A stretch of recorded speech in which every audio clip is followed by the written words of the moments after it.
ప్రజాస్వామ్య పటిష్టతను రాష్ట్ర అభివృద్ధికి జనసేన పార్టీ నిరంతరం గ్రామాల్లోనే పనిచేస్తుందని ఆ పార్టీ నాయకులు పేర్కొన్నారు.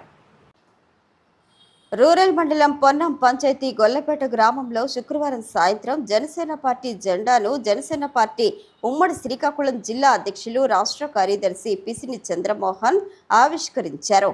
పొన్నం గ్రామ పంచాయతీ జనసేన నాయకుడు గుమ్మడి వెంకట్రావు అలియాస్ శాంతారావు ఆధ్వర్యంలో జనసేన జెండా ఆవిష్కరణ కార్యక్రమం అంగరంగ వైభవంగా నిర్వహించారు.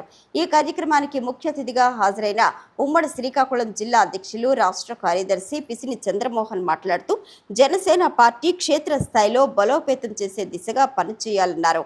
ఈ కార్యక్రమంలో జనసేన శ్రీకాకుళం రూరల్ మండల పార్టీ అధ్యక్షులు తాటిరాజుల కూర్మారావు, ఉమ్మడి శ్రీకాకుళం జిల్లా ఉపాధ్యక్షులు పాత్రుని పాపారావు, ఉమ్మడి శ్రీకాకుళం జిల్లా కార్యదర్శులు కొండా ఉదయ్, తాళబత్తుల పైడిరాజు, జిల్లా సంయుక్త కార్యదర్శులు కీర్తి సుశీల, కొండా వరప్రసాద్, చిట్టి భాస్కర్, ఉమ్మడి శ్రీకాకుళం జిల్లా నియోజకవర్గ జనసేన పార్టీ ముఖ్య నాయకులు పాండ్రంకి రాజేష్ నాయుడు, ముంగి జగదీష్, మీసాల రవికుమార్, శంకర్ యాదవ్, జిల్లా జనసేన వీర మహిళలు బొడ్డు మోహన్ లక్ష్మి, గొర్రె అనురాధ, లతా లక్ష్మి తదితరులు హాజరయ్యారు.